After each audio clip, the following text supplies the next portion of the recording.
Manchester United exploring £30 million deal for Brazilian midfielder Andre. Amrabat emergency signing, and De Ligt and Mazraoui decision time. These are some of the stories we will be discussing on this morning's show.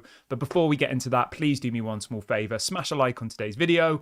Let's try and see 1,000 likes on this episode. And if this is your first time watching, please subscribe to the channel. I'm live every single day at 8:30, 1:30 and 6 p.m. UK time. Make sure you get involved. Right, let's jump straight in then. So obviously, we all know about Manuel Ugarte. I think that story caught a lot of people by surprise, but I'm going to give you my reaction to this after, what's it been, 24 hours? No, since last night, pretty much, isn't it? So obviously, for anybody who's unaware, David Ornstein, Tier 1 journalist here in the UK, one of the best journalists at the moment in world football, broke the story last night that apparently Manuel Ugarte to Manchester United is effectively off. Manchester United are not willing to pay the 60 million euros asking price from PSG. We've been negotiating for Ugarte for probably about 8 weeks now, 8 to 10 weeks. And since day one, PSG have said 60 million euros, 60 million euros, 60 million euros, over and over and over again. We're 10 weeks further in the process, and apparently they're still saying 60 million euros, even though they've just signed João Neves to replace him. Even though Manuel Ugarte spent most of last season sat on the bench, they're still asking for 60 million euros. And effectively, they don't want to sell him for less than that. And with that in mind, Manchester United are apparently now walking away. Apparently, they feel like he's worth closer to 40 million euros. And you know what? I actually applaud Ineos for this. I do. And some people will be like, what are they doing? We need players. What's going on? But it's going to take time to change the mentality of how other clubs see us. We need to get rid of this United tax. And for people who don't know what that means, for the last decade, clubs have looked at Manchester United and seen us as an opportunity to make money on average players, and they effectively know that we'll overpay. They know that when Manchester United come knocking, it's add an extra £30 million on top of their value. And the amount of examples of players that's happened to. Harry Maguire's one. You'd even argue I like Højlund. I'm not criticising him as a player. I like him, but paying 72 million euros for Højlund last season, was that good market value? I'm not sure if it was. Who else have we got on the list? I mean, there's loads of players, isn't there? Anthony for 100 million euros. There's so many people. If you look at every single transfer window over the last decade, every single one of them we've overpaid for a player. And Ineos are effectively trying to change that mentality. And this is an example of them doing it. They don't want to pay 60 million. They won't pay 60 million, and they've walked away. And I actually applaud that. And I woke up this morning with almost a sense of relief. And I know that sounds weird because there'll be some people like, we're worse off than we were last season. Ten Hag's going to be sacked. There'll be people already with that negative mindset. And I get it. I understand, because at the moment, there are some alarm bells ringing, of course. But I would rather have those alarm bells ringing than see us go and spend money we don't have, take out more debt, more credit cards to go and buy players who aren't even worth anywhere near the amount of money they're worth. Xerxes for 34 million was a great deal. That was definitely under his market value. Lenny Yoro for 42 million, I think was a good deal. I do. When you look at what else was available on the market, and you look at the alternative was Branthwaite for 70 million. I know he's injured now, which clouds things, but we were never going to know that Lenny Yoro was going to get injured. So those first two deals we've done were great opportunities on the market, great prices, great players, and Ineos did amazing to be able to secure those deals. They beat AC Milan to Xerxes, and they beat Real Madrid, PSG, Liverpool to Lenny Yoro. So they did really well on those two. But I honestly have no problem with them walking away with Manuel Ugarte. I really don't. I don't think he's worth 60 million. I've seen him play quite a few times. I think he's probably worth maybe 40 million, 50 million tops. 60 is ridiculous. I'm sorry. Just because PSG paid Sporting Lisbon 60 million euros for him last season doesn't mean that Manchester United have to do the same. PSG are another club who are renowned for overpaying on transfer fees, aren't they? So that's the situation with Manuel Ugarte. And my honest reaction is that I'm really not that bothered, to be honest. And I think that Manchester United would end up better off without him. I think we'll go for other targets who will be cheaper and be just as effective. I'll run through all of the options we have for midfield a little bit later on in the show. But what I want you guys to do, I like to make the show interactive. I want you to get in the comment section and let me know who Manchester United should sign instead of Manuel Ugarte. It could be more than one player. Let me know your thoughts. But what I will say is this, right? There's people who keep telling me Zubimendi. Zubimendi's probably not realistic. And the reason for that is Zubimendi has a release clause of 60 million euros. So how would Manchester United sign Zubimendi for 60 million if we can't sign Ugarte for 60 million? So as much as I would like Zubimendi, for anybody who watches the show regularly, they'll be able to confirm that Zubimendi was my number one choice. He was ahead of Ugarte. I actually said Zubimendi for Fana and then Ugarte, and that was like 2 weeks ago. So, yeah, I would love Zubimendi. I just don't see how Man United can pull together the 60 million for Zubimendi if they couldn't pull together the 60 million for Manuel Ugarte, if that makes sense. But a little bit later on in the show, I will give you my opinions on who we should sign. But for now, I want you to let me know in the comment section, who should Manchester United go for instead? Okay, let's see who's in the chat this morning. Welcome, everybody. I hope you are doing well. If you have just joined the video, please make sure to smash a like. We've got over 1,000 people in the chat already, which is absolutely amazing. And if this is your first time watching, please do subscribe to the channel. We're on the road to 40k. We hit 35k yesterday. And when we hit 40k, I will be giving out 2 Manchester United shirts. So make sure you go and subscribe if you haven't already. I've just dropped a link into the chat to do that. Okay, so I'm going to start. Let's start off with some kind of positive stuff before we go into the more speculative stories. Does that sound good? And I want to start off with Wan-Bissaka because there is some breaking news that's just come out this morning. This is from The Athletic. They're reporting that negotiations are now underway with United to reach a final agreement with Aaron Wan-Bissaka for his departure. It says United are keen to add the potential payment to West Ham's transfer fee. So apparently what's happened here, and this is going to rub some people up the wrong way, apparently Wan-Bissaka is asking for a payoff to leave Manchester United. This is coming from The Athletic, which is a tier 1 source. They don't put out clickbait. They don't put out fake stories. And they're saying that Man United are currently today having a direct negotiation with Wan-Bissaka and his agent over a financial agreement for him to leave the club. He's got 1 year left of his contract. He's been earning £90,000 a week for the last 5 years, playing for Manchester United. He's going to go to West Ham, who will easily be able to pay him £90,000 a week, but he still wants more money. I mean, I'll be honest, that literally makes my blood boil. It really does. I understood last summer with Harry Maguire when Man United were paying Maguire 200k a week and West Ham were only willing to pay him 100 grand a week. Like, I get it. That makes sense. He was going to lose money. But in Wan-Bissaka's case, apparently West Ham are willing to match his wages at Manchester United. But he's effectively saying, I want more money. Otherwise, I'm not going. And stuff like that just really, really rubs me up the wrong way. And I think that if Wan-Bissaka was to stay at Manchester United, a lot of the fan base are going to be pretty annoyed with him. I would be. I am now. Because there's no reason for him to demand more money. He should leave. He's been paid ridiculously good wages by Manchester United for the last 5 years, right? And he's going to go to West Ham, who are going to match his wages. But yeah, as The Athletic says, negotiations are underway to reach a financial agreement between Wan-Bissaka and Manchester United. It does, however, say that apparently Manchester United are going to then try and add whatever this fee is on top of the money they ask for West Ham. So say, for example, that West Ham want to pay 15 million and Wan-Bissaka wants a financial payoff of £1 million, say. This is just guesswork, but just to give you an example of how it could work. So West Ham would pay us £15 million as a transfer fee, and then they'd also give us whatever the money is that Wan-Bissaka demands, as well as pay Wan-Bissaka, as well as give him a signing on bonus. And it just shows you how crazy football's gone, and it shows how money hungry these players are, that they can't be satisfied with going to another club and earning the same amount of money. He wants more. Otherwise, he's not willing to go. And I think it's just honestly sickening. And something needs to happen.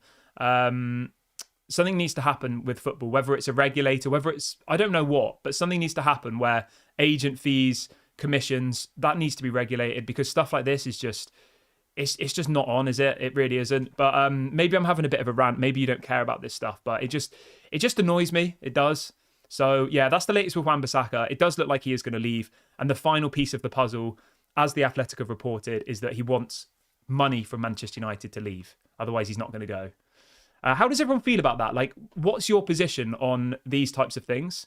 Like, do you agree with that? Do you think Wan-Bissaka should get, like, more money? Anthony says, if West Ham are paying him the same amount of money, then why does he want more? Because he's effectively holding Manchester United to ransom. He's saying, either you give me a payoff, otherwise I'm not going to go. John says, stop, you're fueling hate. How is that hate at all? It's just a fact. Like, it's not like he's on $500,000 a week and West Ham are going to pay him £5 a week. Literally, it says in the story that West Ham are going to match his wages. So, yeah. But we'll wait and see how it kind of pans out. Ant says, the issue is if we regulate agent fees, we won't attract the best players from abroad. That's a fair point. I think that whole conversation is another conversation for another day, isn't it? So we'll talk about agent fees and stuff on another video. I think we'll keep this more to Manchester United stuff. Okay, let's move on from that, though. Let's jump on over to... What should we jump onto now? Let's have a look. I want to save the midfield stuff until a little bit later on in the show because I feel like that's going to probably take up like 10, 20 minutes of the show. So I'm going to go through a little bit on De Ligt and Mazraoui quickly. So the story that broke last night is that apparently this might upset some people this morning, but it is what it is. Apparently Manchester United are considering walking away from the De Ligt deal. This came out from an account called United Muppeteers. He seems to get some really good information around Manchester United. And apparently Manchester United have confirmed to Bayern Munich that they would rather sign nobody this summer than pay the 50 million that they're asking for De Ligt. That's 50 million euros. Because, as I said to you at the beginning of the video, right? For the last decade, Manchester United have had this United tax that every single transfer window, when Manchester United come knocking, clubs add 20, 30 million onto a player's price. And Ineos are desperate to get rid of this association with us overpaying for transfers. They're desperate for it. And I think, De Ligt is another example of that.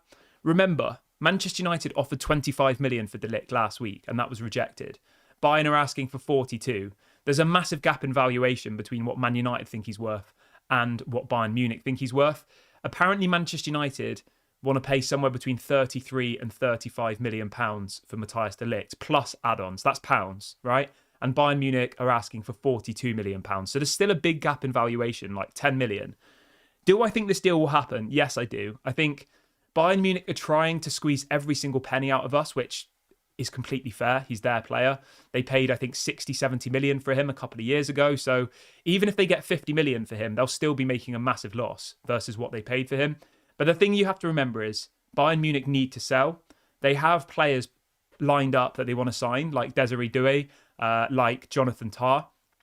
But the general narrative around Bayern Munich is because they spent so much money on Harry Kane last summer, 100 million euros they spent, they need to sell players in order to bring in their top transfer targets. And at the moment, they've got Jonathan Tah waiting to join from Bayern Leverkusen as the new centre-back. And they've also got Desiree Doué waiting to join as well. Apparently, he's picked Bayern Munich over PSG. So they can keep telling us they want 50 million euros. But the alternative is that if they keep trying to mess us around, Man United are apparently willing to now walk away from the deal, which I actually agree with. I think, breaking this United tax is more important than anything. And I know people will be like, we don't have a centre-back, blah, blah, blah. I get all of that. But there are other players out there on the market that we could go for. David Hanko's an example.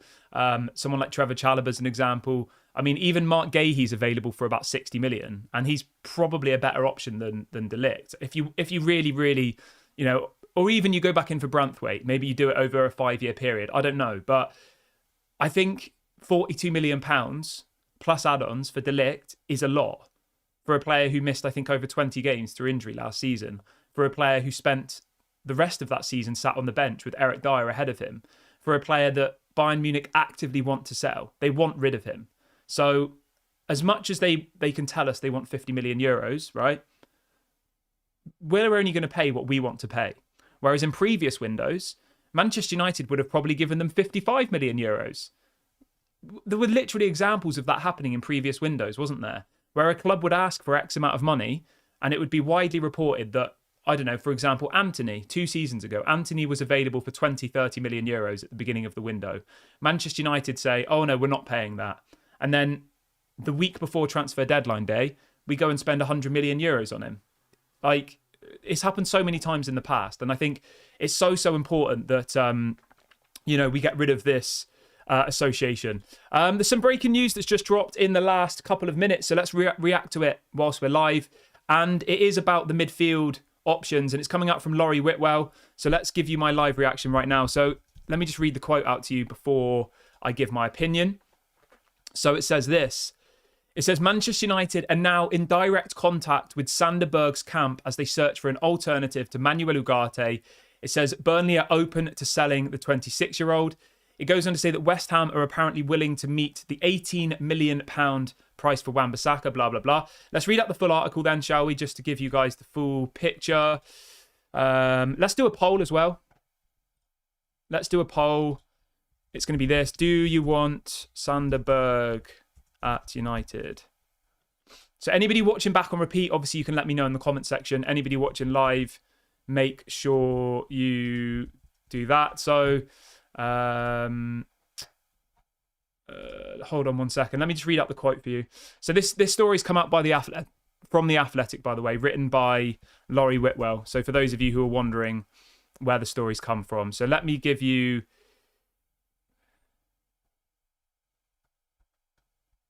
Okay.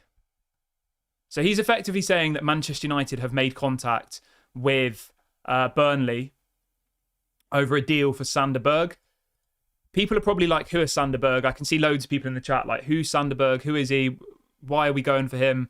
So, interestingly enough, we nearly signed Sander Berge 4 years ago. So maybe some of you remember the name from then. So 4 years ago, he was playing football for Genk, and we literally were on the brink of signing him. There were some journalists saying that he was going for a medical, and in the end, he went to Sheffield United. He played at Sheffield United for 3 years. He then went to Burnley, and now effectively he's in the Championship. But obviously, Burnley need to sell because they need to raise funds. But he's available for about £18 million. He's a CDM. He's from Norway, 26 years of age. He can play as a central midfielder as well. I'll be honest with you, I don't think it would be a terrible signing for £18 million. Is he world class? No. Is Manuel Ugarte world class? I'm not sure if he is, to be honest. I think it could be a good deal. And I know people are probably like, people like the exciting name from France or from, do you know what I mean? Like, it's not the most hipster of signings, Sander Berge, but could he be a good option for Manchester United? Yes. But my view on it is this, right? If we just sign Sander Berge, I don't think that's enough. I think we need Sander Berge, maybe a Fofana, maybe an Amrabat as well. Like, we need to completely transform our midfield. And Sander Berge on his own, I don't think it's going to really be enough, to be honest. But I'll give you a bit of an overview of what he's like stats-wise. He's relatively quick, which is good. 6'4", very strong, he's got the presence for... for a Premier League physical midfielder. He weighs nearly 100 kilos, so he's a big guy, 6'4", very good defensively, quite good on the ball. He's an all-round pretty decent midfielder, but is he Manchester United quality? That's the question that we all have to ask. I'm just going to update the video title. I'm just going to update just so people can see what we're talking about. We got a super chat coming in here from Ellen. Ellen says Manchester United need a Norwegian player in the team again. Yeah, that would be cool. Yeah, loads of people in the chat don't seem very excited about it. I think it's just because he plays for Burnley, isn't it? And people are like, why are we going for Burnley player?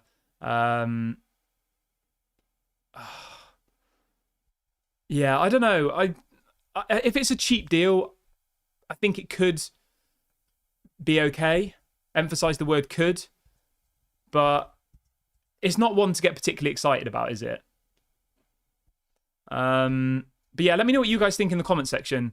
Sander Berge to Manchester United. How would you feel about that? But yeah, thank you for your super chat, by the way, Ellen. I forgot to say thank you.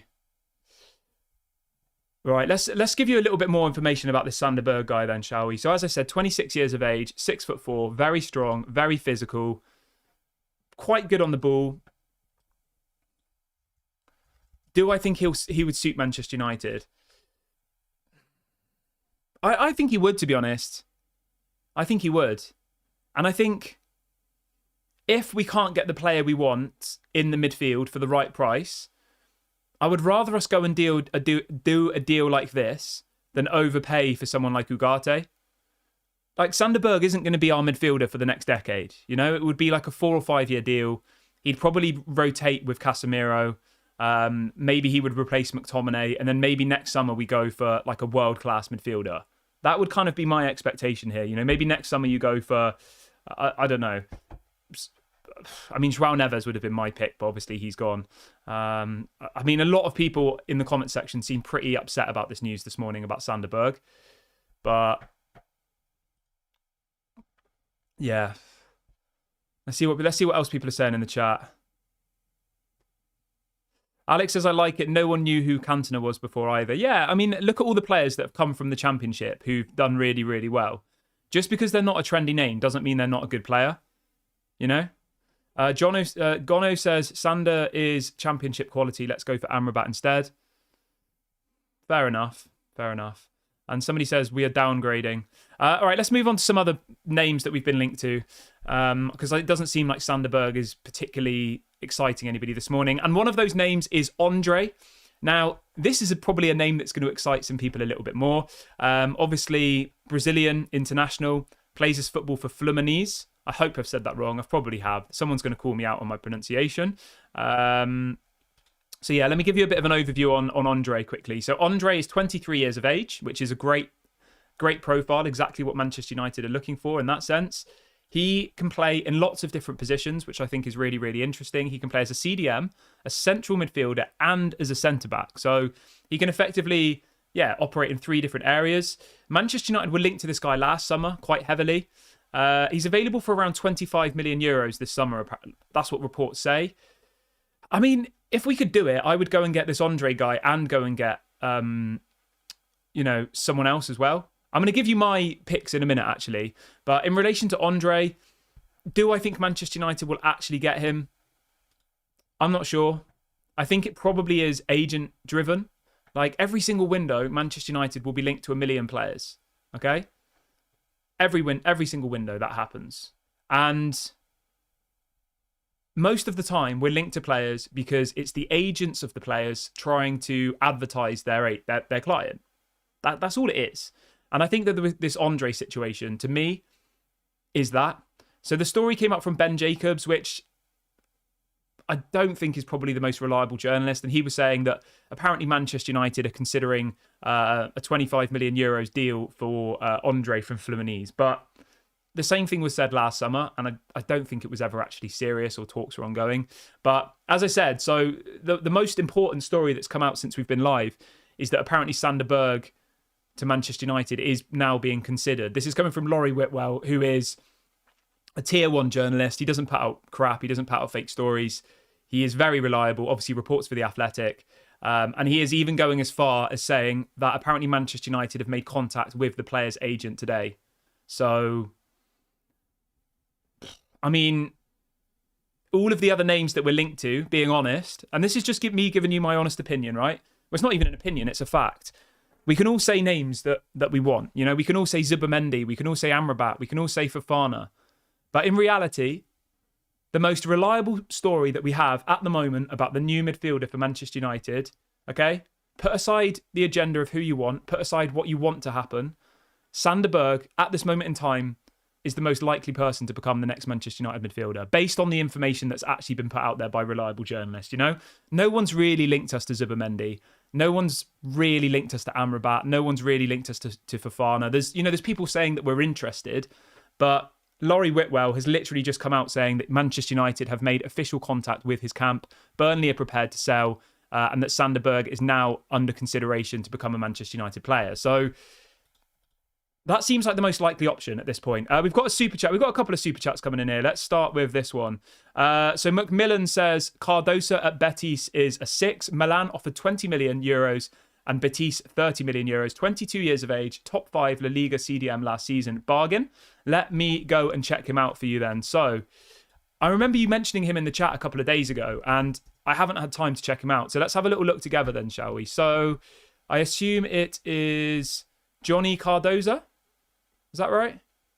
American football player. Yeah. Okay. I've not heard of him before, other than when you mentioned him yesterday. So 22 years of age, plays for Real Betis, as you've said. Let's have a look at his profile. So he can play as a CDM. Great, that's what we want. He's got a very long contract till 2029, which obviously probably bumps up his price a little bit. I'm going to have to go and watch some videos and do some profiling on him. But from how you've described him, it sounds like a really, really interesting option. But as I just said, right, we can all come out with names that we like. We can all go and find players and say, this is the man, you know, I believe in this guy. But the fact of the matter is, Ineos, as of 9 a.m. on Tuesday, the 6th of August, are speaking to Sander Berge's camp about a deal for him to come to Manchester United. And that's been reported by a tier 1 journalist who doesn't put out fake stories. So I will look into him a little bit more. Right, let's check out this other super chat coming in from V33. Thank you for your super chats, by the way. I really, really appreciate it. V33 says, I like it. Ineos shall not be held by their balls. Okay. PSG can keep an unhappy bench player. Let's get 2 centre-backs and a centre-back. Sorry, 2 central midfielders and a centre-back. We need workhorses, not prima donnas. There you go. There you go. And then we've got somebody else in the chat who's saying, Sander Berge with a love heart. I would love to see him at Manchester United. So there is some positivity about Sander Berge this morning. There is. And I know it's not the most trendy name. I know people want us to sign Manuel Ugarte and, you know, all of these big profile names. But yeah. Clemens says, I just joined. Which tier 1 journalist? So the person who's just broke this story is Laurie Whitwell, who reports for The Athletic. He is literally a tier 1 journalist. He doesn't put out fake stories. He is very, very reliable and reports for The Athletic exclusively on Manchester United. Like, if you don't know who Laurie Whitwell is, go and check him out. If you look through his Twitter, he posts like 1 tweet a day and it's only about Manchester United. You know, he's not one of those who's just constantly putting out Manchester United might be interested in a midfielder in 15 years and Manchester United might try and sign Haaland when he's retired. And like, do you know what I mean? He doesn't do stuff like that. He's very good. So, yes. I need to go and watch some more videos on Sander Berge, to be honest. I really, really do. Let me just change this something.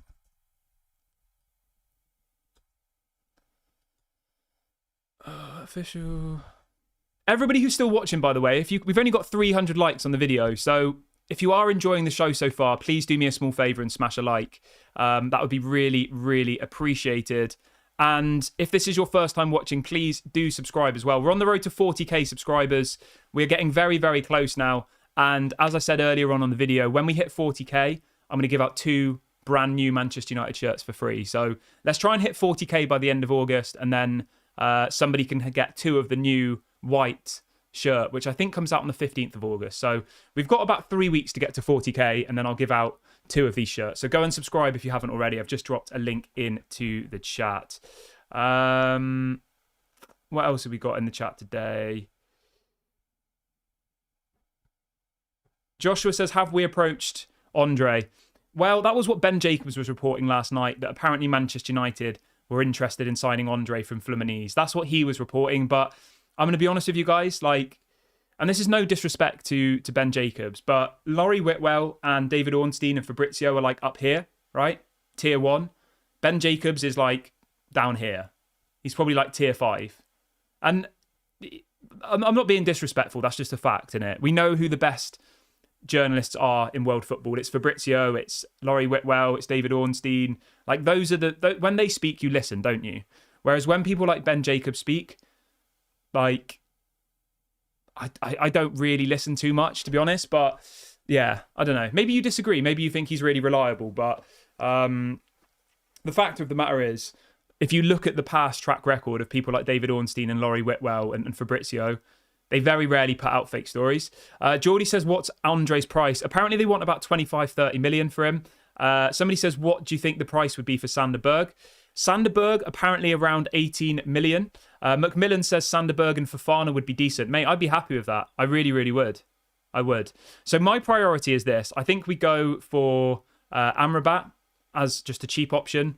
And then I think we go for Yusuf Fofana. I want 3 midfielders, and I think we can do that. I would go for Sander Berge, Amrabat, and maybe Rabiot. I mean, if you look at it like that, right? You get Rabiot for free. you get Sanderberg for 18 million, and you get Amrabat for 10 million. So you'd get 3 midfielders there, and you've only spent 28 million. Whereas the alternative is you go and get Ugarte for 60 million. And if you brought in those 3 people, right? Rabiot, I nearly said sign Ben Jacobs then. Rabiot, Sanderberg, and Amrabat. Then you can sell Ericsson, Hannibal, and McTominay. Hannibal's going to go. McTominay's probably going to go. And I think Ericsson could go later on in the window if a good offer comes in for him. Because he's not going to get first-team football next year. Somebody's saying that Duncan Castles mentioned Sanderberg 2 days ago. Yeah, he is a name we've been linked to a couple of times. And I know people, when we were first linked to him, went into a meltdown because it was like, we're going from Manuel Ugarte to Sanderberg. But there's a stat here that I wanted to break down, right? And this might, I'm gonna get it up on my screen now, actually, so people can see it. Let me just get this up on the screen. 1 second. Effectively, we're signing a CDM, right? That's the priority. Does everyone agree on that? So let me get this little stat up for you here. Okay, here we go. I haven't quite got the whole putting things on my screen and stuff yet, so bear with me. So I'm just going to put it in front of my face for a second. So this stat here is from 2023-2024, and it is post-recovery ball retention. And this is out of the top 5 leagues in Europe. And Sanderberg is top of the list of ball recoveries. Sorry, post-recovery ball retention. He's ahead of Rodri. He's ahead of some of the other people we've been looking at. Like, he's very, very high up on that list. So he is good at what we're looking for in a player. And I know it's not the most trendy name, but from an actual, like, logical perspective, Sanderberg, I think, would be a good deal. You know, Premier League experience, doesn't have a big ego, will come to Manchester United and, you know, will want to prove that he is good enough to be Manchester. Do you know what I mean? Like, he would come in with a point to prove. Whereas you look at people like Frankie de Jong, you look at people like Rabiot, like, they're going to come to Manchester United to get paid, effectively. That's all they care about. Okay, let's move on from this, though, because I have got a bit sidetracked. And let's talk a little bit about... Loads of people are asking about Andre in the chat. Somebody's saying me to show the full report. Bjorn saying that apparently Sanderberg is injury prone as well. Oh, mate, don't tell me that, please. Are we literally just signing players that are injured all the time? Oh my God, yeah. Oh God. Oh my God. I mean, he hasn't been injured for a couple of years, but if you look at Sanderberg's injuries since 2017, right? First season, 36 injuries. 36 games missed. Then 22, then 20. But he hasn't been injured for like 2 years. He hasn't missed a single game for 2 years. So, I don't know. Hopefully whatever was wrong with him has passed. But it does look like before he had some sort of knee surgery. And then he was out for like a whole season. And then the knee surgery issue came back again. I mean, that could be a concern, couldn't it? But he hasn't been injured for like 2 years. So does that mean he's injury prone? I don't think it is. I don't think you can call someone injury prone who's not missed a game for 2 years. You know? I think that's a little bit harsh. Josiah says he had a terrible injury 4 years ago. Yeah.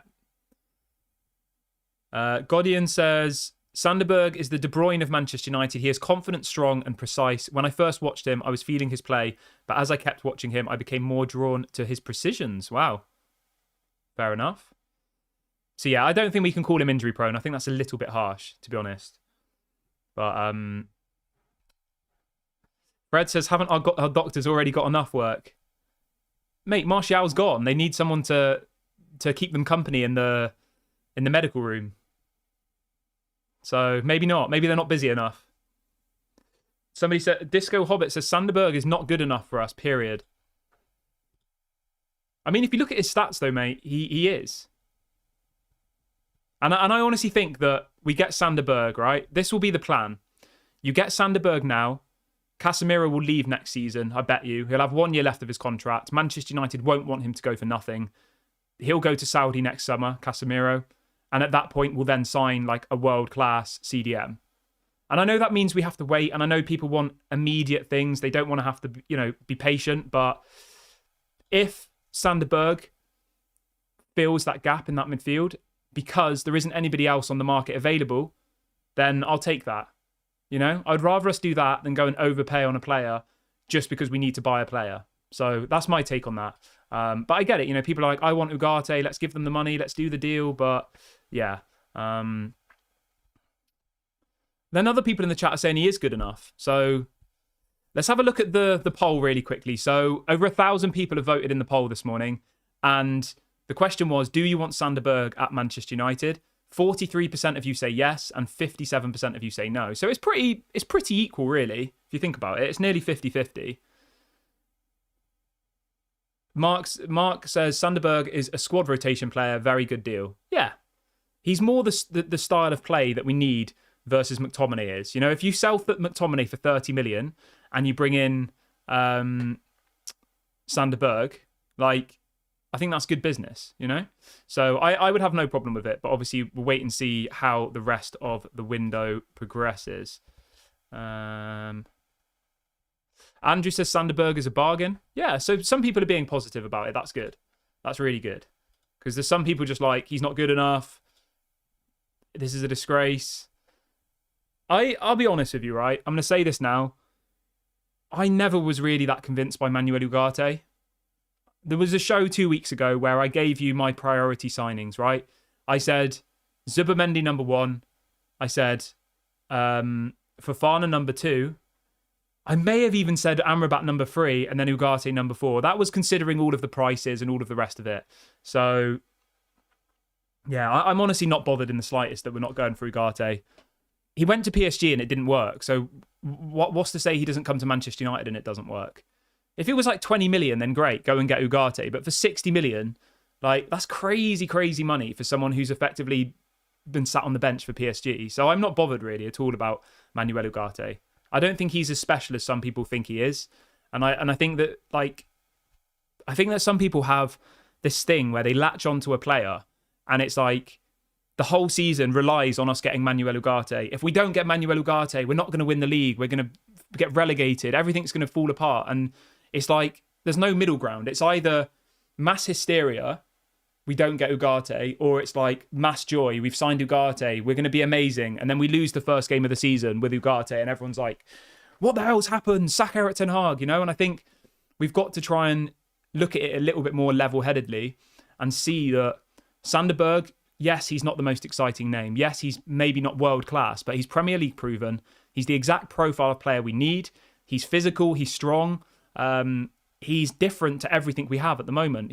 Eriksen, Hannibal, Mason Mount, Bruno, none of them have the same profile or characteristics as a Sander Berge does.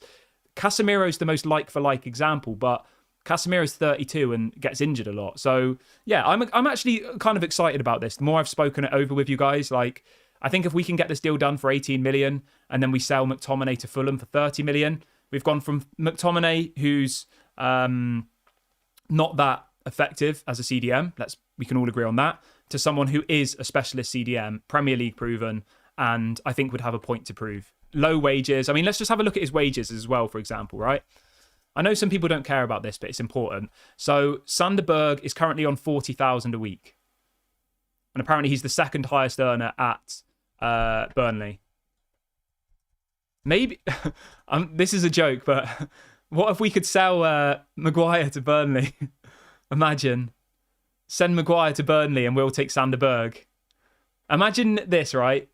So last summer we couldn't convince Maguire to go to West Ham, and now we try and convince him to go to the Championship to play for Burnley. I'm being mean. Maguire's an alright player. We've got another super chat coming in here from V33. V33 says, did we know that Caicedo, Ben White, McAllister, Trossard, Mitoma, Cucurella, Botman, Isaac Pope, Evan Ferguson, were their resale value? Are we going down the route, fix our finances? We have that specific director of football with us. Do you mean that all of these players before they moved to their club were unknown? Is that what you mean? I think that's what you mean, isn't it? Because, yeah, you're completely right. Who knew Evan Ferguson before he joined Brighton? No one. Who knew Mitoma? No one. Who knew Cucurella? Not one of you in the chat. Who knew Caicedo? We kind of did because we were linked to him, weren't we? But generally, I completely agree with you, you know? It's much more sensible to bring in players from lesser leagues, from lesser teams who need to sell than it is to try and go and buy PSG's Manuel Ugarte, who they overpaid for last season. So yeah, I completely agree with you. And thank you for your super chat, mate. I really appreciate that. And thank you for all your contributions to the channel. Somebody says, I think Berge will come in to give Toby Collier the chance to go out on loan. If Casemiro performs, Berge is a good second choice. Yeah, fair play.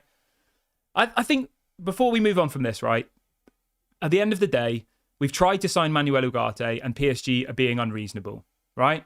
And I would much rather us go for an affordable option who's Premier League proven than go and overpay for somebody who might come and flop. Sander Berge's not going to flop because our expectations of Sander Berge are that he's a CDM who's played in the Premier League before for £18 million. Your expectations are here. Whereas if you sign Manuel Ugarte for 60 million, you're expecting him to come in and light the world up. You're expecting a Rodri. You're expecting a Declan Rice. You're expecting a prime Casemiro. You're not expecting Manuel Ugarte to come and put stinkers in, are you? One stinker from Manuel Ugarte and people will be calling him a flop. So I think it's a good deal. I think it would work well with our system. As Joshua says, I think he would partner Kobe Mainoo well. So I've got no problem with it. And I'm actually low-key excited about it now. I am. I like that we're changing our kind of direction towards transfers. So far, we've not signed a marquee player. Xerxes not a marquee signing. Lenny Yoro isn't a marquee signing, really. It was a statement of intent that we managed to get one of the most exciting young centre-backs in the world. But at the moment, Lenny Yoro isn't a big player. Joshua Xerxes isn't a big player. And neither is Sander Berge. They're all players who are coming to Manchester United, who will want to work hard, will want to prove themselves, will want to play for the shirt, play for the badge. Whereas you look at other people, Manuel Ugarte could just be a mercenary. He might just be coming for the money. De Jong, a mercenary. Do you see what I'm saying?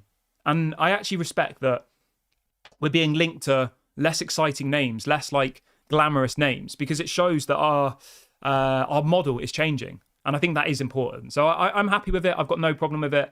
And I actually respect Ineos a lot for this, to be honest. But let me know what you guys think. I know some people are going to be like, what are you talking about? How are we expecting to win the league with Sander Berge? We're not going to win the league next season. Whether you sign Manuel Ugarte or not, we're not going to win the league. We'd probably struggle to get top 4 with Manuel Ugarte. We need so much change in our squad that signing one player isn't going to make a difference. It isn't. It just simply isn't, you know? We probably need, I would say, maybe 4 or 5 first team players to even be in with any consideration of challenging for the title, I think. And that's not being unrealistic. You need a right-sided centre-back. Obviously, Lenny Yoro's injured. You probably need a world-class fullback because at the moment we've got Luke Shaw, who's injury-prone, Malacia, who's disappeared, and Dallo. Dallo's good, but he's not world-class. And then you've got your attacking line's all pretty young and inexperienced, you know? So, yeah, I think there was this obsession that we were all holding on to this joy that if we got Manuel Ugarte, you know, we would win the league. Everything would be, not win the league, but you know what I mean? Everything would be great. Darren says, Sander Berge is only on 40k a week. Let's get him in. He produced good stats in a poor Burnley side last season, so I think it's a good deal. Yeah. Bjorn says, we won't get top 4. Stop asking for that. Not even close. Mate, I completely agree with you. 2 weeks ago, when we were signing De Ligt, Mazraoui, Manuel Ugarte, Xerxes, Lenny Yoro, I said that we'll be lucky to get top 6. And that was with all of those players. And that's not me being negative, it's just realistic, you know? It's very, very realistic. Go and look at how the other teams have strengthened this window. Go and look at Aston Villa's squad versus our squad. Even go and look at West Ham's squad. West Ham have got an unbelievable squad. No game is easy in the Premier League anymore. And it's going to take time. We can't just go in with an open checkbook and spend £100 million on a player like Chelsea did. We just simply can't. Jarvis, I hope you're doing well, mate. Jarvis says, Sander Berge is perfect. I've seen him several times. Amazing player, underrated. I'm glad that some of you are excited about it because I personally am really excited about this signing now. It doesn't, honestly, the Manuel Ugarte deal didn't excite me at all. It didn't. Not in the slightest. Before 12 months ago, probably most people in this chat didn't even know who Manuel Ugarte was. Let's be honest. I'm sure there's 10 people watching who are watch every single league and know everything about football. But for most normal football fans, how many of you can really say that you've watched Manuel Ugarte more than 5 times? Like, probably not many. And we were going to pay 60 million for someone who was sat on the bench for PSG and had an 18-year-old ahead of him starting. Joshua says, Sander Berge is used to playing in the Premier League and has the physicality. Yeah, exactly. Cosmo says we're lowering standards.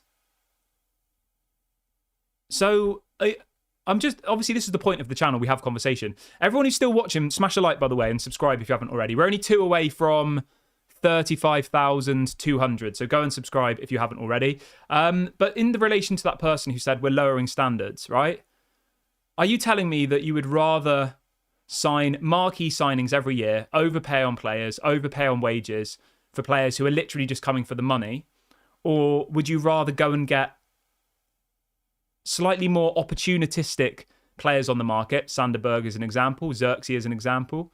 Like, what would you rather? Because for me personally, every single day I would go for the more exciting young up-and-coming option, you know, or the player who has a point to prove. Say Frankie de Jong comes to Manchester United. He's just going to come for the money. That's all he cares about. Ash says, I've watched Ugarte 8 times and I thought he was bang average. There you go. And then someone else says, I didn't even know who Ugarte was before a month ago. 60 million is not worth it. Yeah, and I think that as a fan base, I get it. We all cling on to this hope and we all associate the progress of our season on one specific signing, right? If we don't get Manuel Ugarte, the season will be a failure. If Ineos don't get him, they're as bad as the Glazers, you know? And everything's focused on this one person. But there are other people out there. Jarvis says Sander Berge is better than Ugarte. Injuries used to be his problem, but now he's got that under control. 2 seasons without any injuries. There you go. And this is obviously somebody who's watched a lot of both of those players. Like, you wouldn't come out with an opinion like that if you've not seen them both play. So, yeah. I'm low-key excited about it. I'm sure there'll be other people who will be screaming and saying this is a disgrace and all the rest of it, but you can't complain about the Glazers. You can't complain about debt. You can't complain about the credit cards, the stadium going into rot, and all of these things if you want to continue the spending that they've done.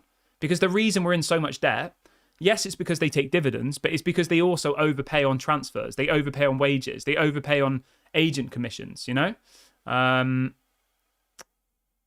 There's a bit more breaking news as well, just to bring you some positivity. Laurie Whitwell's reporting that apparently West Ham have shown a willingness to agree to an £18 million deal for Wan-Bissaka and will offer him wages within reach of their top earners. So it looks like Wan-Bissaka to West Ham's going to happen.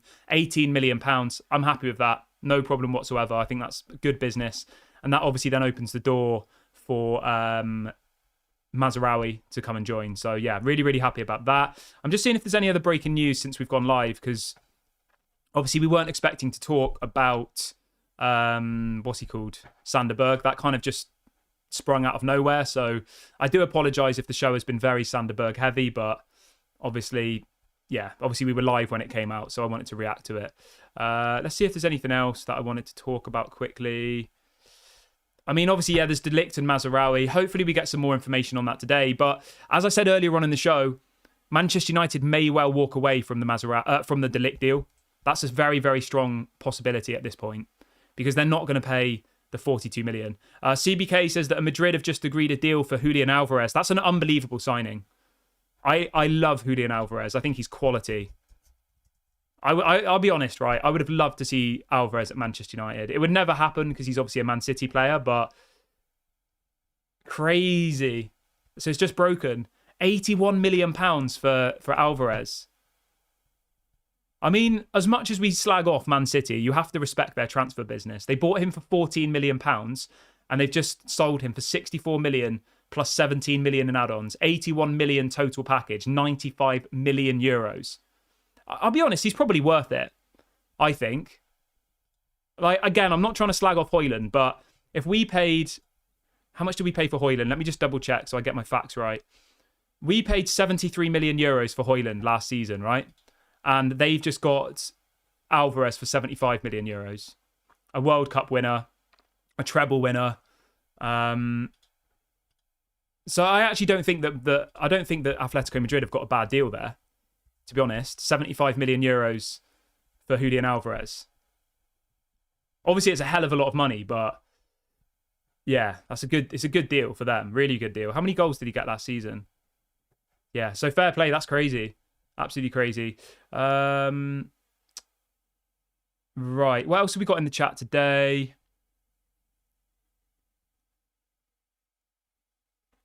Jarvis says, I'm a Norwegian. I followed him since he was a teenager. Massive talent in Norway. Many people had higher expectations to Berge than Odegaard back in the days. Fair enough. Well, it's good to have some insight from somebody who's obviously, watched him a lot. I've seen him probably like 10 times when he in the Premier League. And I thought he was always looked good. He looked physical. He was strong. He was tall. Very good at getting the ball back. Good at retaining the ball. So yeah, I'm actually happy about this. And we're not in a position to be spending £100 million on players. Like, we're so far away from the rest that we need, probably half a squad to be anywhere close to them. So, yeah, I've got no problem with that. Mainu says, how do Atletico Madrid have so much money? Well, you've got to remember, right?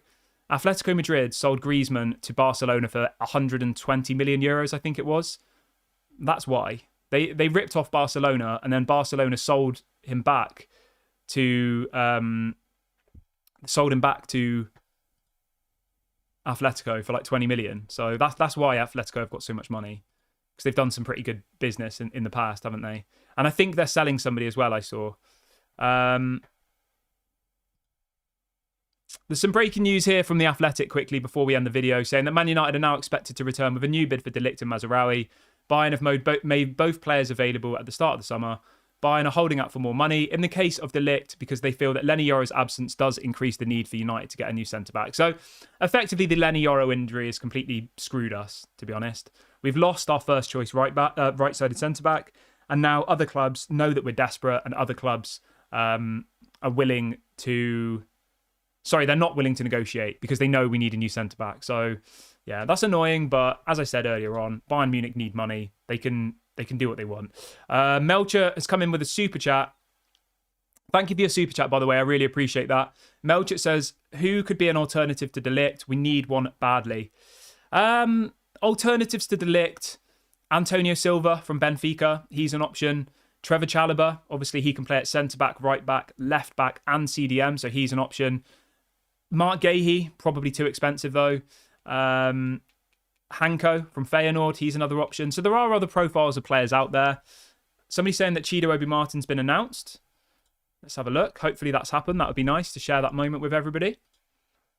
But yeah, thank you for your super chat, by the way, Melcher. I really, really do appreciate that. I hope you are doing well. Let's have a look. I can't see anything about Chido Obi Martin being announced, so I don't know where that's come from. Yeah, I can't see anything about that. So, yes. Let's see if there's anything else in the chat quickly.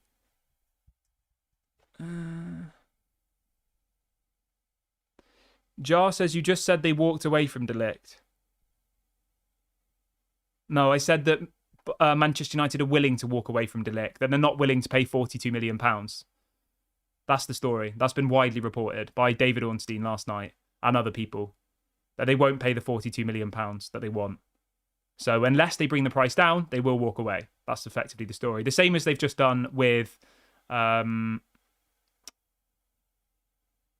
Somebody's saying that... Mainu's saying that Hanko's gone to Atletico Madrid. He hasn't, mate. I don't know what you're talking about. David Hanko hasn't signed for Atletico Madrid.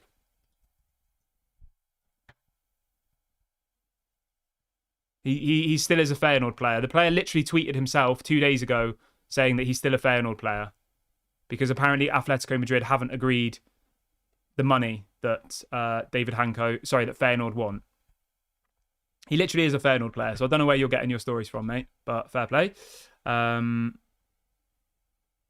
Those were just options that I've given. I'm not saying that David Hanko is going to sign for Manchester United. The question was, who are alternatives to De Ligt? And the alternatives we've been linked to are David Hanko, Trevor Chalobah, Mark Gahey. There's probably some others I've forgotten about. He hasn't signed for Atletico yet. But I'm going to wrap the video up here, guys. Thank you very much for watching the show this morning. I hope everyone has a lovely day. I will be back at 1:30. Please make sure to smash a like before you go. Please subscribe to the channel if you are new. This has been Daily Red Devil. Thank you to everyone who did the super chats today as well. I really, really appreciate that. Yeah, have a lovely day. I'll be back at 1:30. Let me know in the comments as well about Sander Berge. How do you feel about that? Bye for now, everybody.